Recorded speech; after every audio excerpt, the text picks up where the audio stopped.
happy Tuesday, if Tuesday is when you're listening to the Q&R Code podcast, or any other day of the week. Thanks for joining us. I am one of the co-hosts, Quinn, joined by my twin Riley, and we're so happy to be speaking with you guys today.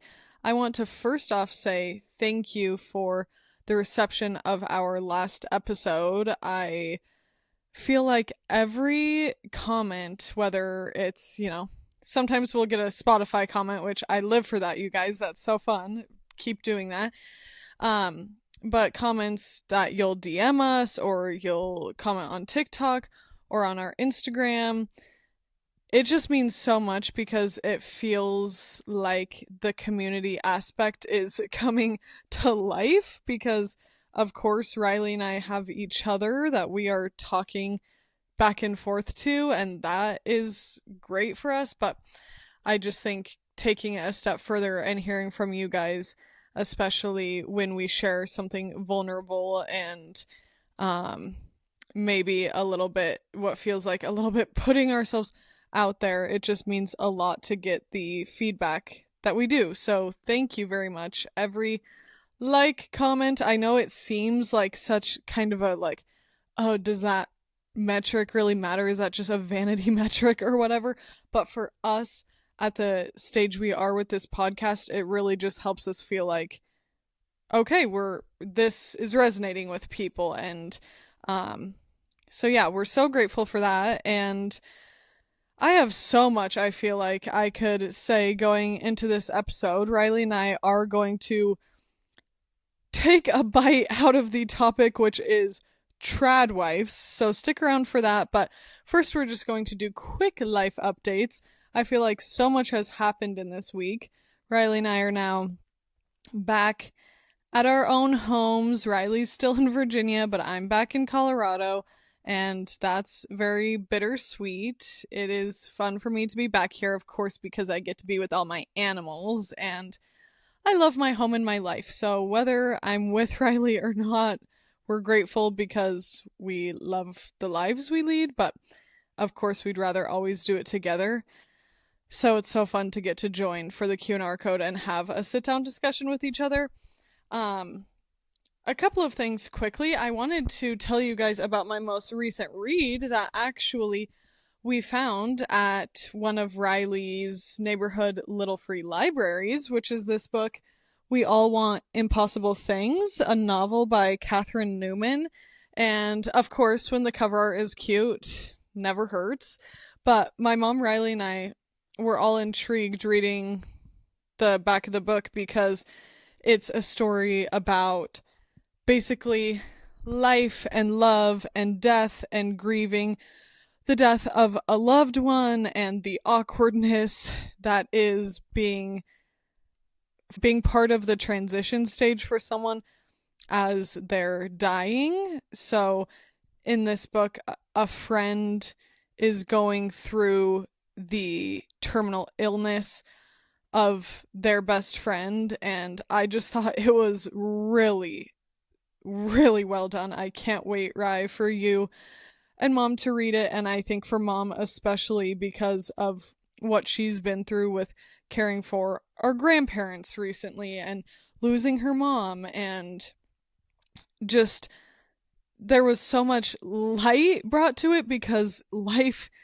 there are so many moments in life and even in the process of dying it's just so human and so sometimes awkward and sometimes funny and sometimes extremely depressing and sometimes exciting. And I thought that was a novel I just really wanted to recommend to people, and I've never read anything like it that just felt so dynamic and stewed in just the rawness and vulnerability of living. So that's highly awesome. Recommend We All Want Impossible Things.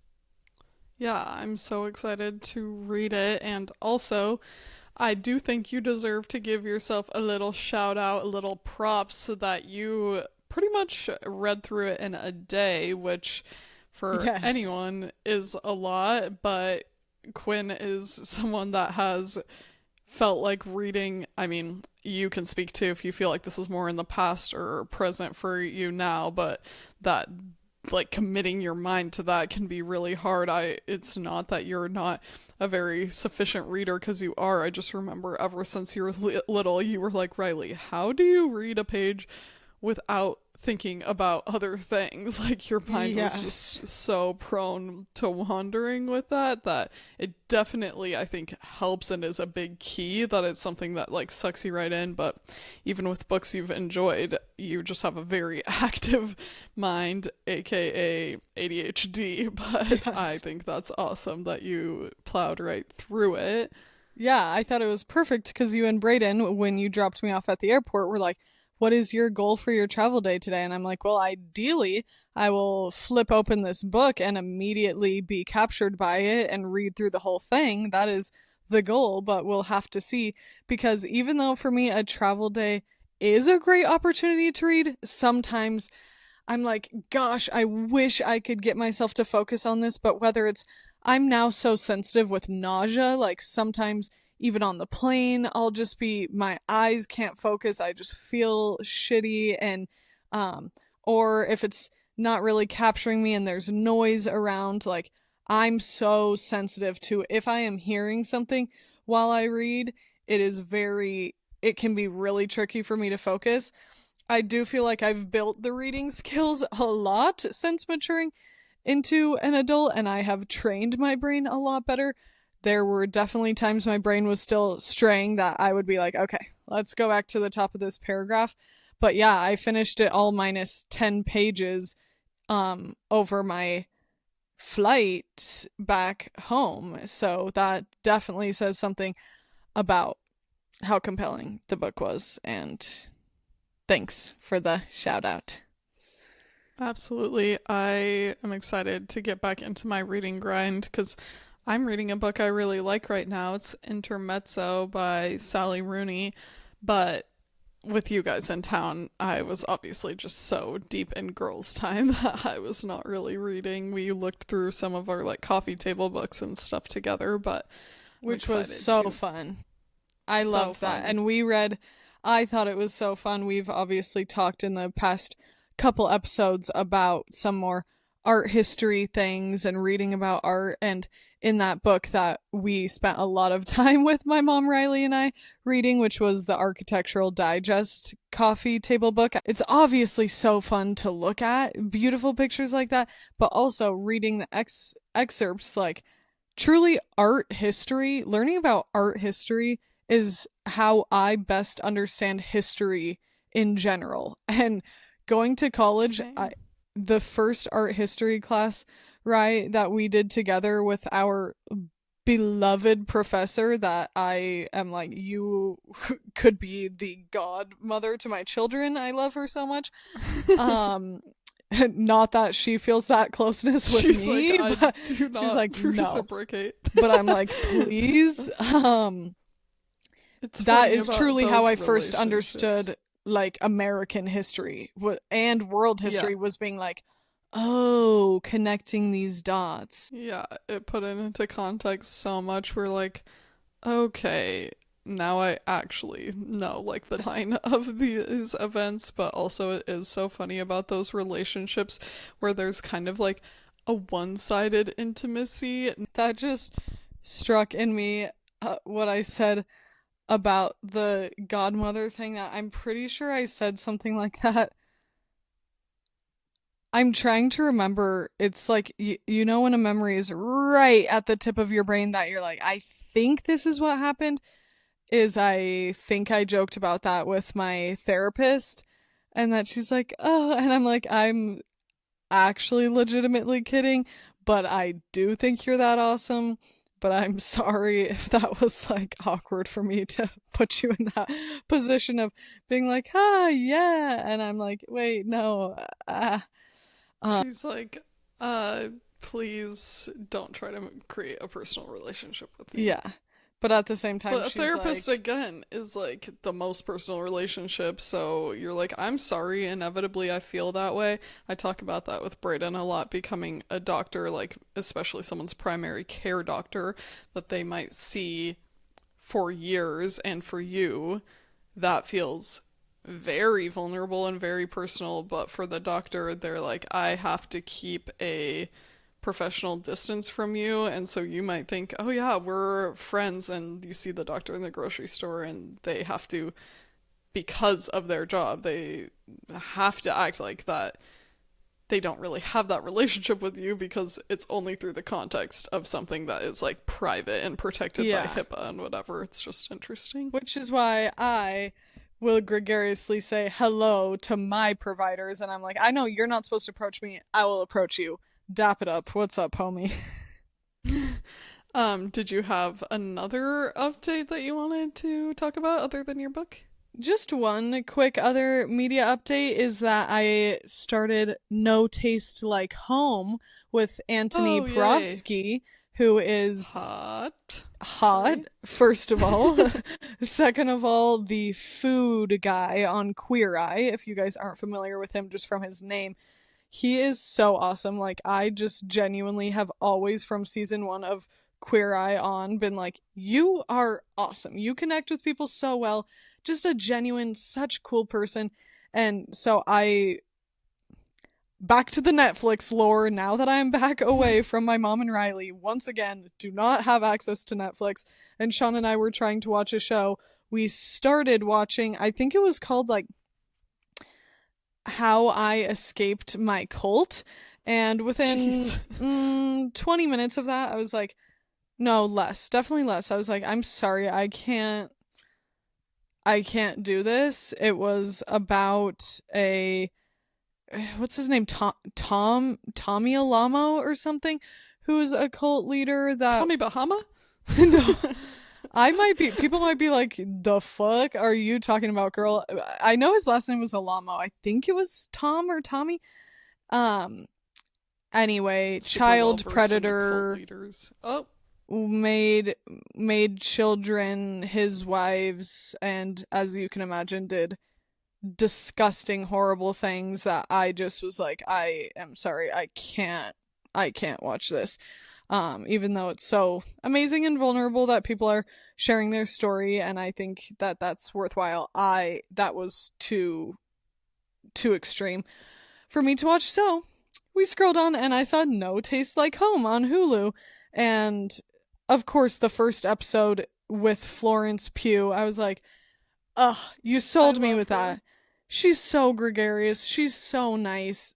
Just, I am like, you're the perfect, you are so, if you have social anxiety, girl, no one can tell. No one's clocking that. You are so just with it, down to earth, super cool. I loved it. And anyway, highly recommend you guys. Yeah, I am a Florence Pugh stan. I love that she's also very into cooking and like I know mixology and stuff. I've seen, was it on Bon Appetit or someone's YouTube channel? She did like a cooking with Florent Flo situation. So that's fun that she's on there, and I need to watch the show too. Our Netflix lore, Quinn. My mom is like, you guys, I've been begging you to watch Outlander. Like, please start Outlander. I'm like, Mom, I can't start a show like that only to get like 4 episodes in, start to really like feel it with these characters, and then have the rug ripped out from under me, and I can't access watching it. So I'm sorry. Yeah. Maybe one day. My only thing really that I wanted to share is more about the garden. Get ready to hear about this for the next 6 months since we have such a great growing season here. But it's so exciting. I mean, I am just on my springtime high from everything starting to bloom and come up out of the ground. And I swear every day, multiple times a day, I am out there and I'm looking at my sprouts because the seeds that we put in the ground, some of them are just starting to come up and their leaves are tiny, like a fraction of your fingernail, and you're just like, oh my gosh, I can't believe that you're gonna grow to be into whatever it is, a big cabbage or a sunflower or strings of peas. Like, I just think that plants are the most enchanting little things, and I love tending to them. And I I guess my updates will be more compelling visually. I need to get back into my gardening flow on Instagram so you can see that. But I'm like, I don't even think I will do my best to have it read, but it's so different to see it happening before your eyes where so much changes even in a day. Like we'll put out our little sprouts, our little starts outside to get some sun, and you look at them and then look at them a few hours later and you're like, ah, you shot up. You're just, they're in such that early stage of growth. And I'm very, very excited, except for also living in a bit of fear because of frost risk. So far, Yeah. we've been okay, but I just hope that everyone doesn't start to come up and then we get a weird like later frost, and I don't know. Hopefully not. Yeah. We have covers for part of our garden, but part isn't, and I just transferred some of my sunflower starts into an uncovered part, and they're still so little, but it's probably too early to do that. I just wanted to get some started. So I'll let you know how those go. Hopefully everything's great. That made me think of what was one of, oh, because I was talking about my Instagram, my other update that is just also going to be me for months, maybe years. Who knows how this Martha Stewart project is going to take me, but I have been so struggling to meal plan. I think A, because we got out of our flow when you and I were together with mom. We were just more casual, doing what we felt like each day, so I need to get back into it. But I was saying to Brayden, I can't even remember recipes of what we would usually cook in a week because I'm just thinking about Martha's 100th cookbook, like, or 100 book. That is just the things that are in my mind, and they're not the most convenient dinners. I'm not feeling like, yeah, this one night this week we'll just have a chicken that like I brined over 2 days and then took me a whole day to prepare.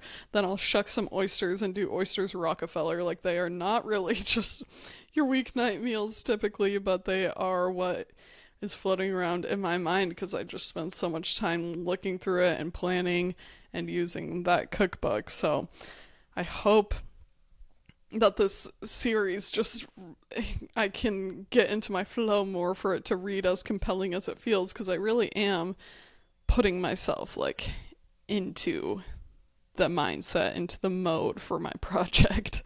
Riley is method acting Martha Stewart right now. If there's a biopic, hire Riley. She's already done the time commitment, the diligence. So, no, probably you and a million other women in America. But I'm so excited for you. And I do think that that stuff is interesting visually, and you can tell and through conversation. I think it's so exciting. I mean, spring is obviously the perfect time to talk about little baby budding plants, and it is so special because you get to see their whole life cycle, and it is so exciting every time you go out and you see a new little sprout or one that's growing taller and stronger, and you're like, okay, I see you standing with your confidence. Like, say it with your chest. You are doing great, little sprout. So I'm super excited for you. And Florence, in No Taste Like Home, she shucked her first oyster, and it made me think of you and thought how brave you're going to be when that day comes. And I did appreciate that they provided her with a chainmail glove, and was thinking, God, I hope my sister is going to have. You gotta at least wear, Riley, like a leather glove or something, because. I got one of those Okay. gloves that you Okay. can also use for like a mandolin because I did recently have a pretty significant scare where I don't even need to put that in your consciousness because I know you're already nervous about those things, but I was like, I need a glove. It's not like I am also not going to treat it as if this glove makes me Yeah. cut proof Invincible. because I don't think so, but at least for a little leverage, especially with oyster shucking, it seems like if you're not wearing something, they would be just like a slippery Yeah. mess. Oh, yeah. It just really makes my heart drop to think about that, honestly, but you've got this. I'm stoked for you. And Yay. Well, happy Thank spring, you. people. Happy spring. Let's segue into our topic for today, which, as Quinn mentioned, we are talking about tradwives. However, stipulation clearly, like every topic that Quinn and I talk about, number one, we feel that it's very nuanced and we are not giving like the authoritative take on this topic because we are very much so learning about it. We have done research, but we are not the experts. I don't think that Hopefully, we we can don't make give it. off the vibe I was gonna, expert, I just was gonna say period. we can't. And we, if you don't know by now, for the podcast, that we're clearly not making this as expert takes. I don't know what to tell you. There are podcasts like that, and I Yeah. so encourage listening and learning.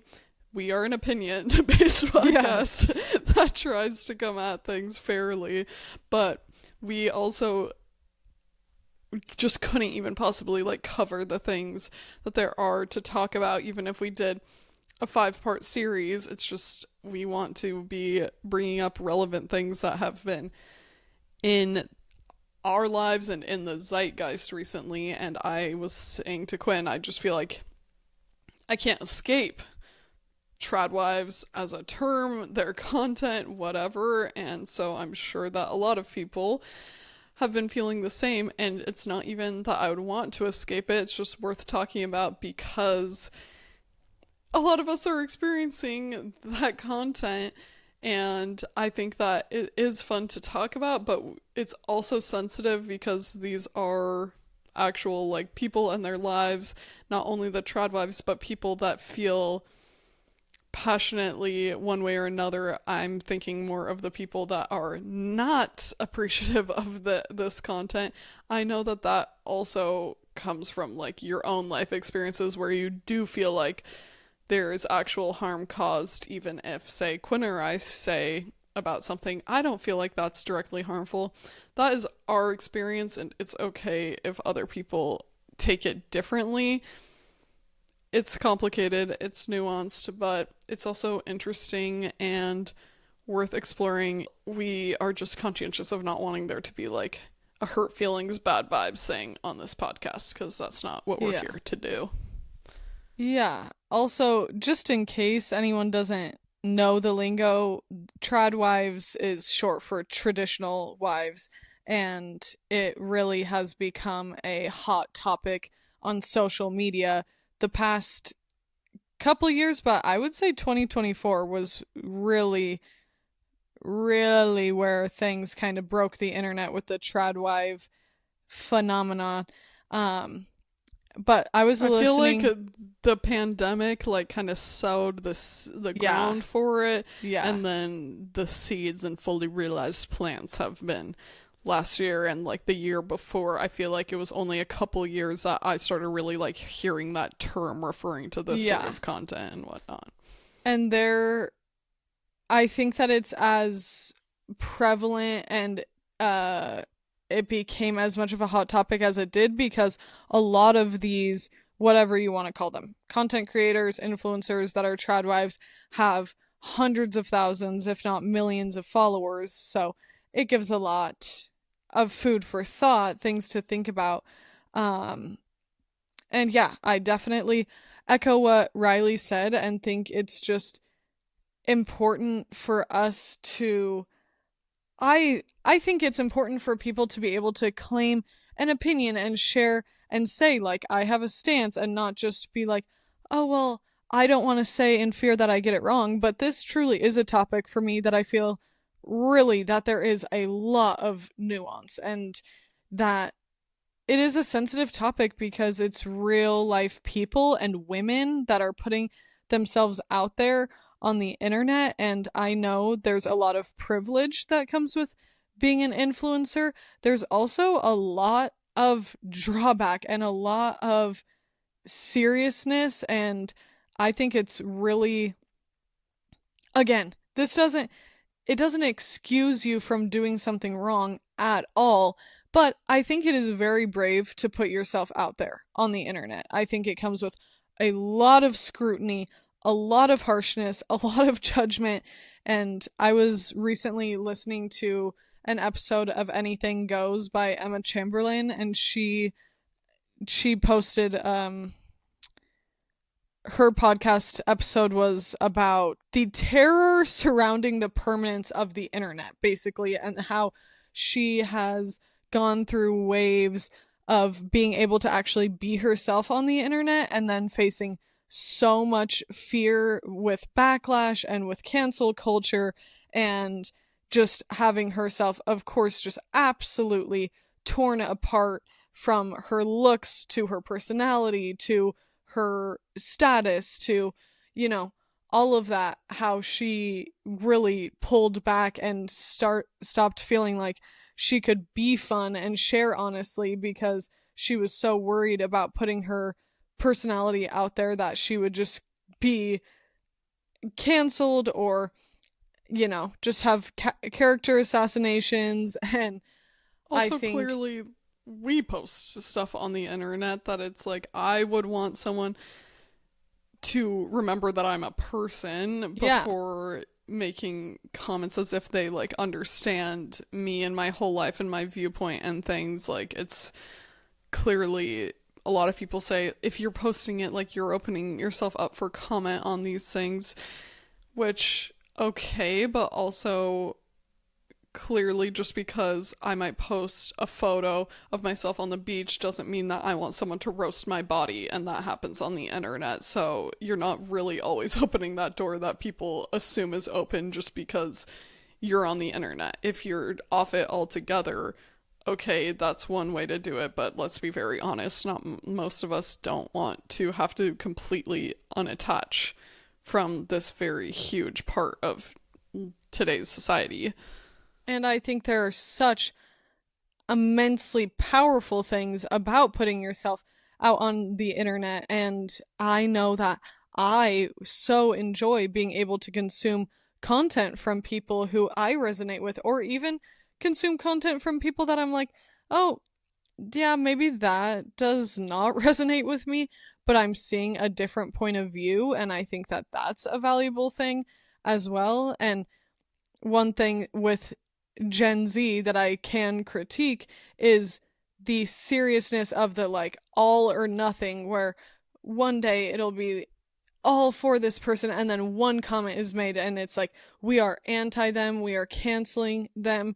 And there are people that after enough actions, cancellation is deserved. But to me, we just really need to offer people, in my opinion, the benefit of the doubt, and just maintain compassion and maintain um an eager a position of eagerness and wanting to understand and feel a well-rounded story, instead of latching on to the first thing that points to a sign of, oh, we don't see 100% eye to eye, so therefore you're done. So anyhow, Riley and I talking about this, I know for me, I follow a couple of quote unquote tradwives that people would say are some of the bigger names that have had more controversy around them. But I don't follow a ton of people that I know are often being referred to when people are talking about tradwives in the content making space. But I feel like to put my opinion out there to begin with before we read some comments that we got from some people messaged us, and some people left comments on a TikTok that Riley made asking opinions about the tradwife phenomenon. I think that there's a difference that we should point out very quickly, that a tradwife is different from a stay-at-home mom. At least in my eyes, how we're talking about this, a stay-at-home mom is someone who stays with the children, wants to raise the children, maybe sometimes works from home as well and has a job that's working from home, but doesn't necessarily adopt traditional points of view in terms of she is the main or sole caretaker of the children, or she makes food for her husband for every meal, or yeah, basically being there in service of the husband and the children more falls into the TRADWIFE category than stay at home mom. Yeah, for me, it's not even necessarily the labor split. Like you said, you might be working domestically where you are prepping most of the meals and you are doing most of the child care, but as we know, there is the conservative mindset of loving to say we believe in like the traditional family or traditional values. That is pointing to a value system, whereas just because you engage in those like roles does not mean that you are part of the whole value system. To me, it's very different if you feel that there's equal power within your relationship and it's a discussion and it's a divide that just makes sense for you guys, and it's like, well, you have this skill set that is going to bring in this money when we break down our finances together. This is a choice we are comfortable making. Whereas I feel that the TRADWIFE vibe, hearkening to the traditional roles, is women belong in the home. Women should take care of the children. This is the like height of what a woman can aspire to be. This is my point to be here on earth. That's a different thing than making a decision for what works best for you and your family. Yeah, definitely. Okay, I'll get into some of the comments that were left and we can react. One person says, it's not really problematic individually, but as a rising content trend. It works as propaganda influencing girls to aspire to be a mom instead of get a degree, a professional license, follow their dreams, etc. I totally see where that is coming from when it says not as problematic individually as much as collectively, because I do think that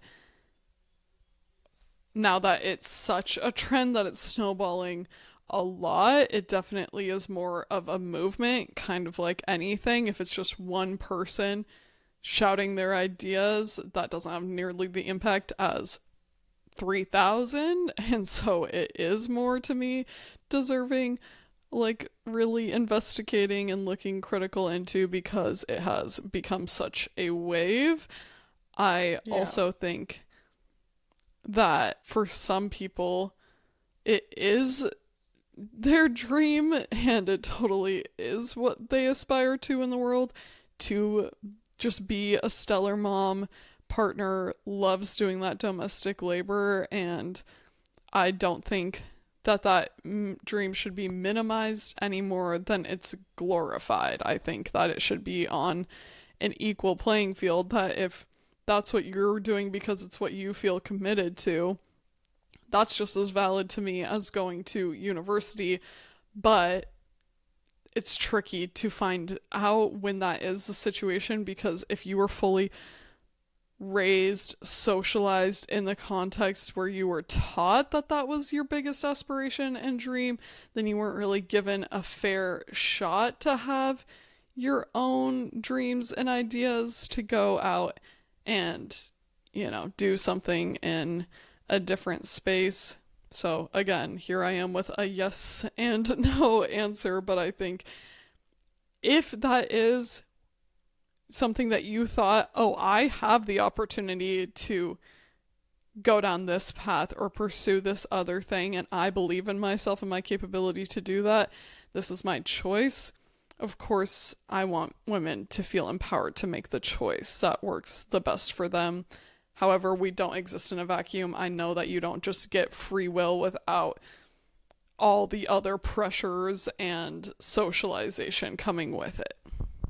And I totally see that when a lot of people realized, oh my gosh, this is turning into sometimes a negative thing, is because on TikTok, you're fed so many different people on the algorithm, and a lot of people were saying that they were starting to see 18-year-olds or young teenagers be posting videos of their dream life, and it being like, I can't wait to be a stay-at-home mom or a TRADWIFE, and I like my biggest dream is staying home to help my husband, and there was that sentiment that was being frequently shared, and I think that is where, when you're seeing a bunch of beautiful women in beautiful dresses in a beautiful home with, oftentimes farm animals around them and cute kids, and that it's more that romanticized part Mm, that's being shown, that can lead to a bit of a false yeah. dream. Here's a comment that goes a little into that. It says, it's obvious they're only romanticizing the good parts for a reason and not talking about the real hard work stay at home moms slash parents do to convince more people. Yeah. Obviously, like you said, the image of it could definitely make someone believe that that was their dream when the reality of it is something very different, because there are parts of that life that are dreamy, and as we know, there are parts that are super not. And especially to me, what I keep thinking of in these conversations is that it's considered trad wife, not trad mom, not whatever. And just even that gives you such an indication of the expectation of a woman in that role, and it is to live for their husband. And of course, I think that when you're married to someone, you want to take care of one another. You should want to, you know, do things that are kind for them, that help them out.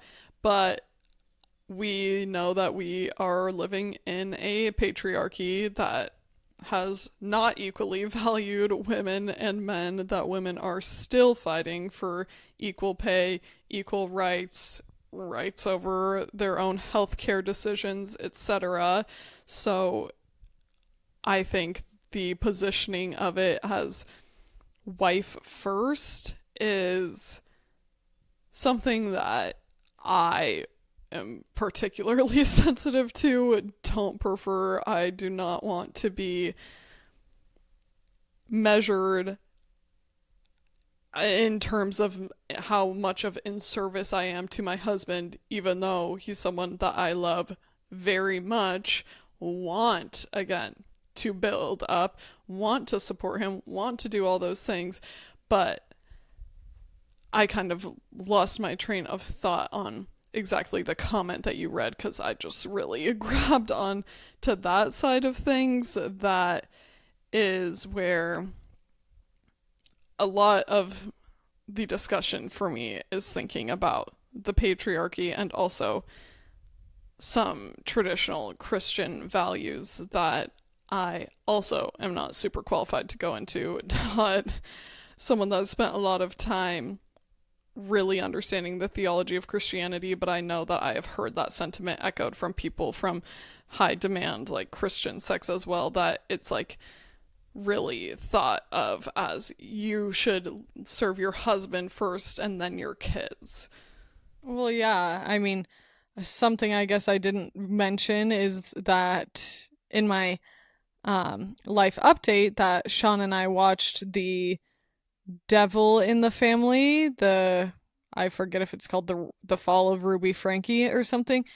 I'm sure you guys are familiar with the Ruby Frankie case, who's the family vlogger that did the page 8 Passengers, and it devolved into, well, it started out as just a Mormon family vlogging and devolved into eventually child abuse and just deep, deep, vile brainwashing that led to now Ruby Frankie the mom being sentenced to 30 years in prison for child abuse. So I think obviously what can even start as a seed of, oh, I know that many, many, many Mormon children and now women that are sharing their story share the sentiment of, yes, I was told that my greatest role in life would be to care for my husband and then my children. That is what I was born here to do.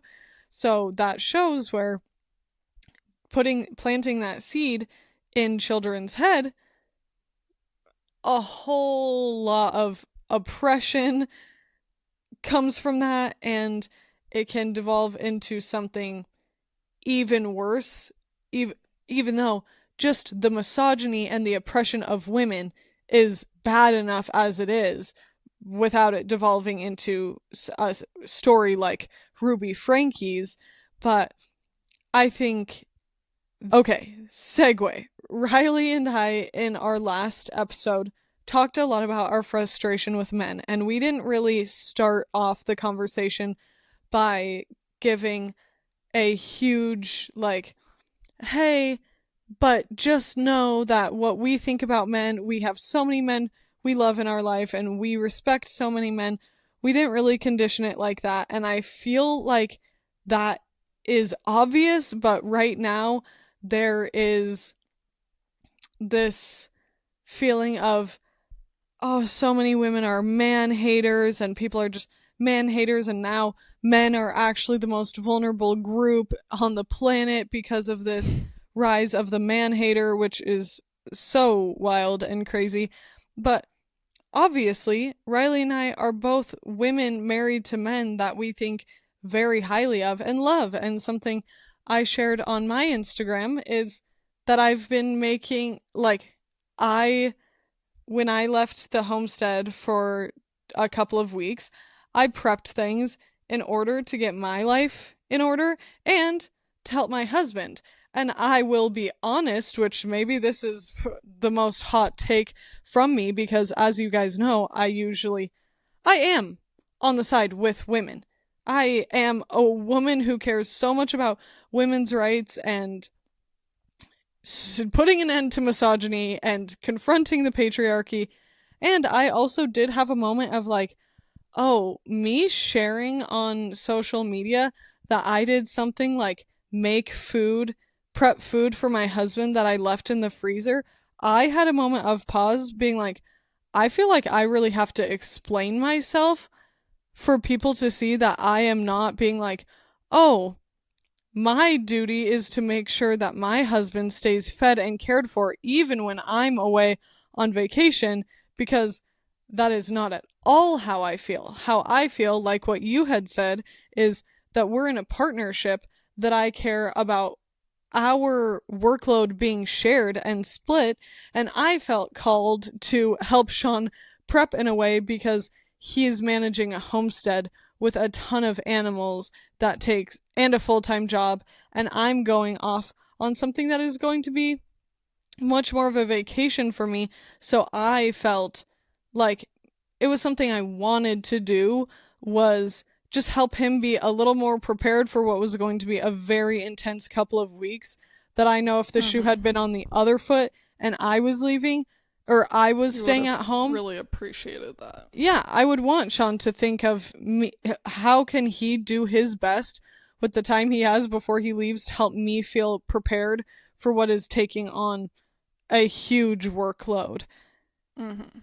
Which, harkening back to that comment, I feel like it also reminds me of our episode talking about me more cowboy than you, back to even our homesteading comment, because for them to say it's showing this side and not the more, like, the less glamorous sides on social media, that is the downfall, I would say, of thinking that you understand somebody's lifestyle by looking at what they post, because isn't that true for most everything? As much as you try to be vulnerable and authentic and show these sides, who among us can really say like you're getting that equal view when you look at their social media? And I'm not someone that advocates like that you should either, because I think that that is actually okay. Maybe I'll change my mind down the line, but I think that's fine if the thing that you want your friends and family to be catching up on, maybe like strangers, depending on what sort of an account you run, are the things that are filling your cup that you think are funny, joyful, the sides that you want to show people. You don't have to show the whole world like your struggles and these. You don't have to show your whole world anything. But my Because point people is are just that entitled to privacy. And I think we should be exactly. advocating for privacy for women and for families. And so many of these tradwives, it's families. And that's where, again, people have an issue because if you're exploiting your children and making a huge portion of your money because of your children, that's where then the privacy thing doesn't really feel fair. But I think, like you're saying, it is fair to withhold bits of information because you deserve to protect yourself and your family. And I know it wouldn't be fair for Sean, even if I felt comfortable, for me to come on the podcast or me to come on social media sharing details about an argument we just had when that's a personal thing for us to try and resolve. And Sean is much more comfortable, I'm sure, with me sharing that I prepped a couple of loaves of bread for Yeah. the freezer. And that's just something to note about online literacy is you have to be the one that knows and remembers. I'm not saying the full story, and I don't think that that's the creator's fault necessarily. Again, more complicated than this, but that's something that it is. The hard part is when it's young people, like you're talking about, teenagers, people that are seeing this content that maybe don't already have the life experience to know and understand, oh, it's not just going to be baby goats and sweet potato pie. Yeah. Let's read a couple more comments. These ones are, I think, have to do with each other, and then we can react. It's painting sustainable, healthy living as an unattainable ideal propagated by the fact that TRADWIFE creators have no other job or income, so they have all the time in the world to make it manicured. Next. Like, yes, it's cool to see them make food from scratch and take care of farm animals, but I would never actually want to be a tradwife myself. At least they get paid for the content they post. Lots of other tradwives or stay-at-home moms can't say the same, unfortunately. Let me just read one more. People think it's safe but don't realize these women have their own money. Their job is a content creator as well. If they're in a dangerous situation, they have all the means to leave. So, I think what that last comment is saying, which is a very important point, is that at the end of the day, what these tradwives are doing, if you know about them and see them on social media, is they're a content creator. They're an influencer. And I do think it's worth treading on this subject again with care because I think there's a lot of misogyny that has been projected onto influencing.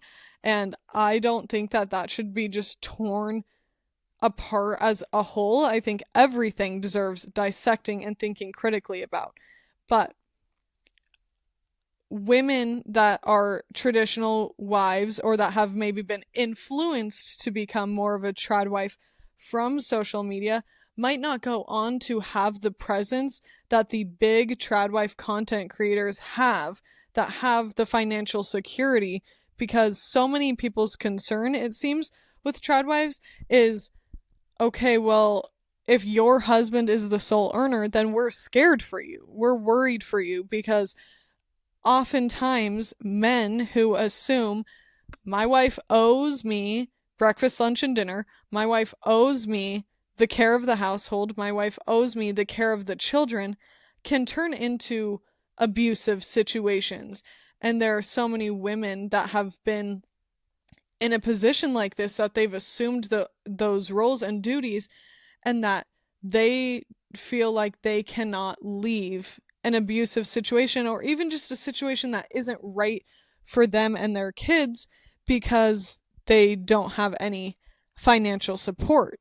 So I think actually a positive of the tradwives on social media is that they are making money for their hard work and that they will be able to stand on their own with or without the income of a man or husband.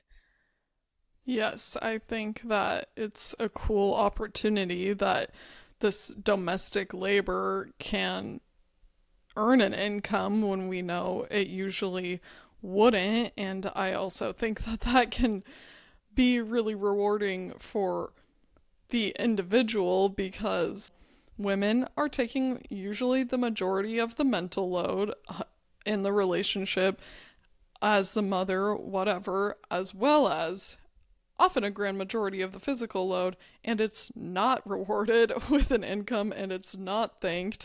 And your husband comes home feeling like, I just worked for us all day. And it's like, I just worked for us all day too. I just didn't get to go out, have friends at work, maybe have a work lunch and get paid for it. I was here doing all that work that you don't necessarily even see and notice because I'm always doing it. Yeah. So you are not even aware of how much work I'm doing every day. And so I think that sometimes there is financial abuse going on where there's funds being withheld and you don't feel like you have access to money of your own. And of course, that can be a dangerous situation to be in. And I hope that these women doing that work are like setting aside things for themselves or having that account. I do think that it's important within a relationship to know that you can't, like, I heard somebody say anyone that can, like, has the power to feed you has the power to starve you. And the other point that was brought up in an earlier comment about the work that goes into like the homesteading side of things. I have my own garden. I have my own chickens. You clearly have a farmstead. We are people that are really into this lifestyle. And I think it's because of that that I don't believe that it's for everyone. I think that, first of all, not everyone wants to live like that, so you shouldn't. It's not a morally superior way of life than doing something completely different. It's just a different choice. And B, we see what goes into that produces more than you need for one family. That's what I don't like about homesteading culture. In a lot of ways, it kind of calls back to the days of westward expansion, super hyper individualistic, like you get a plot, these families all, you take it and you do what you need to do to survive.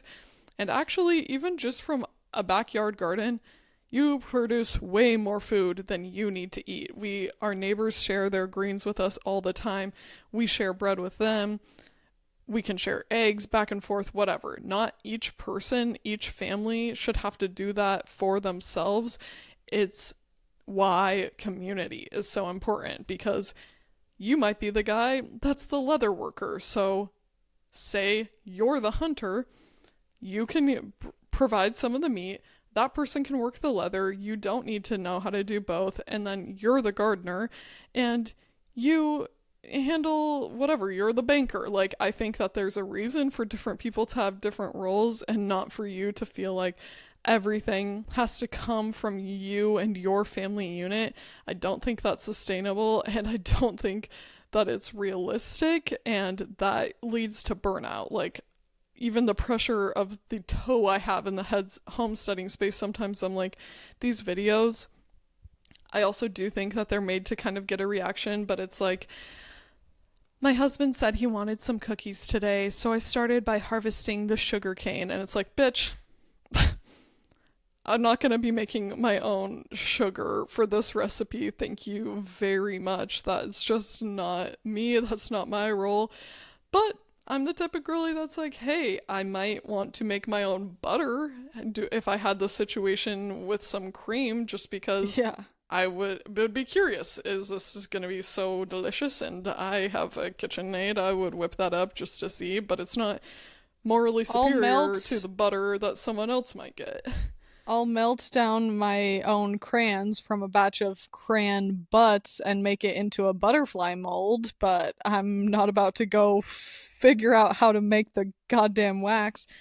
Um, yeah, I think first I'll comment on what that last remark you just said, which is I think there's a content creator that most people could point to that you're probably directly referring to, that her shtick is saying, my kids requested blank or my husband requested blank, so I made it from scratch and took 6 hours. there are multiple things to dissect about that. First of all, I do think it's tongue in cheek, and I think that this content creator deserves, and these women in general deserve credit for their intelligence Marketing. in a yes, in a lot of ways, because clearly that's going to get views, and I think it can be just like clever, tongue in cheek. I think even the way that she voice overs a lot of her stuff, that it's more mellow like this, so people almost think that she's less intelligent than she is when she knows what she's doing, and she knows. That's something I like about watching her content, is that it's like, first of all, it's fun to see something made that's ridiculously made from scratch. Also, that tongue in cheek aspect where it's like you're kind of pulling everyone's chains. I also think that the tongue in cheek aspect can actually become not only triggering but damaging, because there is the repercussion of, okay, there are all of these people consuming this content that are being influenced, like, my husband asked me this, so all day that's what I'm going to do. My kids ask me this, so my time, the way I choose to spend my time all day for hours of the day, is based on the needs of my kids and my husband, as if I have nothing better to do than make Cheetos from scratch. Again, I think this is a nuanced topic. The second thing I'll say that I think is important to note is to remember that a lot of these people have a lot of money. They are very financially secure already, oftentimes before ever the content making even starts.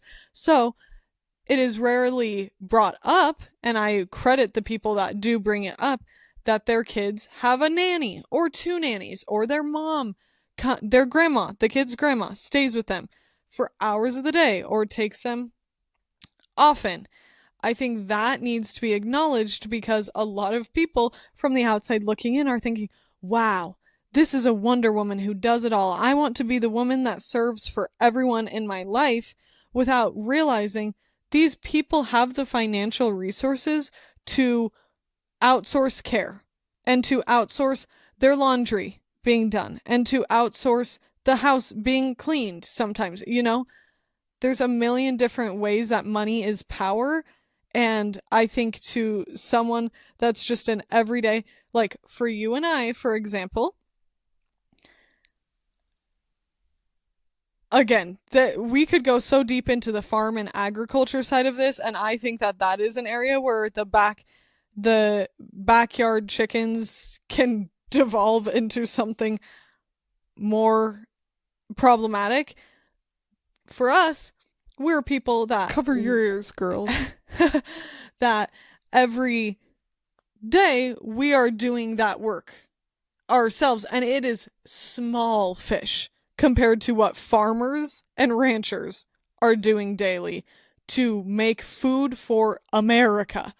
But for us, we're understanding the true work that goes into just that tiny little percentage, and we're the ones doing that hard work. Oftentimes, other creators have many employees and people that are caring for the animals, maintaining the property, and that I think we'd be remiss not to mention. Are there other comments to be read? I could just keep on talking forever, but I'm trying to be mindful. Let's see. Yeah, I mean, on this topic, this one says, beyond that, I get the ick seeing women reduce themselves to entirely homemaking content, because it reads as them living to serve their kids and husband. Why don't any of them have interesting hobbies? And that is where the damage comes. Like, there are many women that have, for their whole lives, been fed the messaging that your greatest purpose on this earth is to serve. Literally, is to serve. And further, if you are doing something that's just for yourself, that is you, like, deliberately taking time away from your kids. And do you really feel good about that? Also, yet again, just a reminder, not saying that that's an invalid point, but maybe they do fully have lots of social time and these hobbies going on that they don't want to share on their social media because that's not what they're making their content around, and that's a private side of their life. And you can debate whether or not that's like problematic to keep from an audience because then they get like the wrong idea. That's, I think, up for interpretation, but it's not to say that they are just fully doing homemaking all the time just because that's what you see. Just like I'm not cooking and gardening all the time, even though that's like a lot of what I post. I think I'm so protective of women in general. Obviously, women can do wrong, and there are women that are not doing the best at showing their well-roundedness. And I guess to me, it is hard. And I think about myself the way I show up on social media, and I'm super proud of a lot of what I do in social media. And I know that I am not showing all of the well-roundedness. That being said, someone who their full-time job, well, beyond taking care of the house and the kids, which is huge, but their job that earns their income being content creation, it does feel like it is worthwhile for the time to be put in for them to really be thinking about the messages that it's sending, the ideas that are being put in other people's heads, and just the way they want to use their influence and power for good. So I think, you know, there are ways that you can be a stay-at-home mom, of course, and be an influencer and do it super ethically and in a well-rounded way that's thoughtful and trying to be as safe and harm people as little as possible. And a last quick note, because we could obviously keep on talking about this for a long time, but I think we need to differentiate between criticizing the harmful content and celebrating what is positive. Again, we are not here to be misogynists and degrading women. We are here to pinpoint what it really is, the issue, the patriarchy, which we could break down how this all stems from that as well as late stage capitalism. But for now, I want to leave us with the thought that, let's take Martha Stewart, for example. There's so much to say here, and there's some aspect in which I think at the beginning of her story, she was more giving TRADWIFE and giving so much the perfectionism, and people can only see me as the perfect mom, wife, homemaker, caretaker. And I think that she has transitioned into, since she got divorced many, many years ago, being a lot more like owning the, for me and for fulfilling me and for the fulfillment of having guests and of throwing parties. I like to beautify my space and I like to perfect recipes. And I think all of that is awesome and can be celebrated. I don't think the point is get women out of the kitchen, get women out of the home. They must work a 9 to 5. No, I will continue to take pride in beautifying my space, being a homemaker, not the sole homemaker. Let's make that clear, because that's not what I want. But I like the homemaking. I like living in a beautiful space, making my sourdough bread. I like cooking for my husband sometimes. So I think that we heavy on the sometimes, girl. It's heavy on the sometimes. I don't want to be the only one cooking, but I think it's important to remember that these things can be balanced. It's important, actually, that there's balance and give and take. And I don't want any of you to come out of this thinking, wait, am I being shamed for being either a stay-at-home mom or being a homemaker? No, we celebrate you. We think that's so important. It's clearly about how it's done, why it's done, how it's portrayed, the intent behind it, and the way, especially if you have the influence of hundreds of thousands of people, if not more, it needs to be highly considered in the way you're portraying that. We just want people to be able to thrive and self actualize and live like sustainable, gratifying lives. And so I think, like Quinn said, we could keep on going on. There are more comments if you're interested in seeing those. That was on a TikTok that I made at Riley Lillystrom, but reshared over at the Q&R Code podcast TikTok. To look for our Instagrams as well. Please feel free to share more thoughts. The dialogue does not have to stop now just because we did this episode. I wanted to share a few resources for if you are looking for people that did more of a like focused deep dive into this topic. There's a podcast called You're Wrong About that I've brought up before. It's called The TRADWIFE Rises. This episode, they might have even done another one more recently. What are TRADWIVES on getting better with JVN? If you guys listen to their podcast Getting Curious, it's just been rebranded to Getting Better, so that's how you should be able to find it now.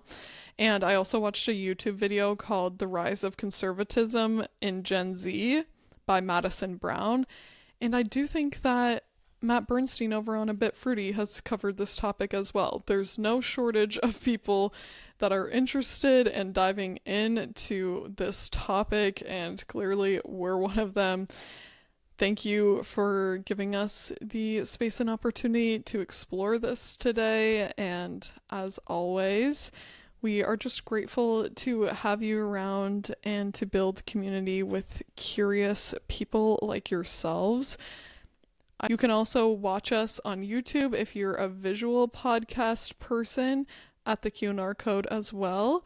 And we will talk to you in a week's time. Enjoy the start of spring, everybody. Thank you. Goodbye.